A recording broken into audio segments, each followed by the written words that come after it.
ವೀಕ್ಷಕರೇ, ನಿತ್ಯ ನಿರಂತರ ಸುದ್ದಿಗಾಗಿ ವೀಕ್ಷಿಸುತ್ತೀರಿ. ಇದು ನಿಮ್ಮ ನೆಚ್ಚಿನ ಓಕೆ ಟಿವಿ ಕನ್ನಡ ಚಾನೆಲ್.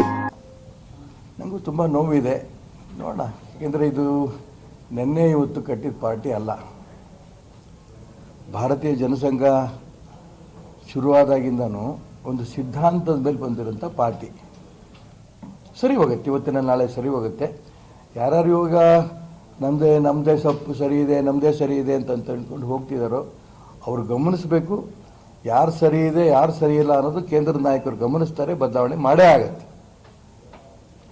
ಇದು ಶುದ್ಧೀಕರಣ ಆಗಬೇಕು ಅನ್ನೋಂಥ ಅಪೇಕ್ಷೆ ಇಡೀ ರಾಜ್ಯದ ಪ್ರತಿ ಜಿಲ್ಲೆಯಲ್ಲೂ ಸಂಘಟನೆ ಕಟ್ಕೊಂಬಂದಿರೋಂಥ ನಾಯಕರಿಗೆ ಆಸೆ ಇದೆ. ಶುದ್ಧೀಕರಣ ಆಗತ್ತೆ, ಇದರಲ್ಲಿ ಅನುಮಾನ ಇಲ್ಲ. ಇಟ್ ಟೇಕ್ಸ್ ಟೈಮ್ ಅಷ್ಟೇ. ಹೇಳಿದ್ನಲ್ಲ, ಯಾವ್ದು ನರೇಂದ್ರ ಮೋದಿ ಹೇಳ್ಕೊಂಡ್ಬಂದ್ರಲ್ಲ, ನಾವು ಕುಟುಂಬ ರಾಜಕಾರಣಕ್ಕೆ ಬೆಂಬಲ ಕೊಡಲ್ಲ, ಕಾಂಗ್ರೆಸ್ಸಿಗೆ ಹೇಳ್ತಾರೆ. ಬಿಜೆಪಿಲಿ ಇರ್ಬೋದಾ? ಕೇಂದ್ರದಲ್ಲಿ ಕಾಂಗ್ರೆಸ್ಸಿನ ಸೋನಿಯಾ ಗಾಂಧಿ, ರಾಹುಲ್ ಗಾಂಧಿ, ಪ್ರಿಯಾಂಕಾ ಗಾಂಧಿ ಇವ್ರುಗಳೇ ಇದ್ದಾರೆ. ಇದು ಒಪ್ಪಲ್ಲ ಅಂತಂದವರು ಕರ್ನಾಟಕ ರಾಜ್ಯದಲ್ಲಿ ಇರ್ಬೋದಾ? ಹೊಂದಾಣಿಕೆ ರಾಜಕಾರಣ ಇದು ಆಗ್ಕೂಡ್ದು ಅಲ್ಲಿ ಹೇಳ್ತಾರೆ. ಕರ್ನಾಟಕದಲ್ಲಿ ಆಗ್ಬೋದಾ? ಭ್ರಷ್ಟಾಚಾರದ ಬಗ್ಗೆ ಹೇಳ್ತಾ ಇದ್ದಾರೆ. ಭ್ರಷ್ಟಾಚಾರದ ಬಗ್ಗೆ ಈಗಾಗಲೇ ಅನೇಕರು, ಯತ್ನಾಳ್ ಅವರೆಲ್ಲ ಹೇಳ್ತಾ ಇದ್ದಾರೆ. ಮುಖ್ಯಮಂತ್ರಿ ಆಗಿದ್ದಂಥ ಸಂದರ್ಭದಲ್ಲಿ ಮುಖ್ಯಮಂತ್ರಿ ಸಹಿನೇ ಅವ್ರ ಮಗ ಮಾಡ್ತಾ ಇದ್ದ. ಇದೆಲ್ಲ ಸತ್ಯ ಆಗಿದ್ರೆ ಶುದ್ಧೀಕರಣ ಆಗಲೇಬೇಕು.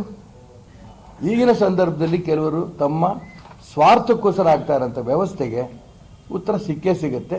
ಇವತ್ತು ನಾಳೆ ನಾಡ್ದು ಅನ್ನೋಂಥ ಕಾಯ್ಬೇಕಷ್ಟೇ. ಒಂದು ಏನು 2-3 ಬಾಗಿಲು ಅಂತೇನೋ ಅಂದ್ರಿ, ಅದಕ್ಕೆ ಹೇಳ್ತಿರೋದು. ಇದನ್ನ ಯಾರೂ ಅಲ್ಗಡೆಗೆ ಬರಲ್ಲ. ಅಧ್ಯಕ್ಷರು ಬಿಟ್ಟು ಹೋರಾಟ ನಡೀತಾ ಇರೋದು ನಮ್ಮ ದೇಶದ ಇತಿಹಾಸದಲ್ಲಿ, ನಮ್ಮ ರಾಜ್ಯದ ಇತಿಹಾಸದಲ್ಲಿ ಮೊದಲನೇ ಬಾರಿ. ಎಷ್ಟು ದಿನ ಇದು ನೋಡ್ಕೊಂಡು ಏನಿರಬೇಕು? ಕಾರ್ಯಕರ್ತ ಇಲ್ಲೋಗ್ಬೇಕು, ಅಲ್ಲಿ ಬರಬೇಕು. ನೋವಿದೆ, ಎಲ್ರಿಗೂ ನೋವಿದೆ. ಇದು ಕೇಂದ್ರದವ್ರ ಗಮನಕ್ಕೂ ಬಂದಿದೆ, ಕರೆದು ಮಾತಾಡ್ತಾ ಇದ್ದಾರೆ. ಸರಿ ಹೋಗುತ್ತೆ ಅನ್ನೋ ವಿಶ್ವಾಸ ನನಗಿದೆ.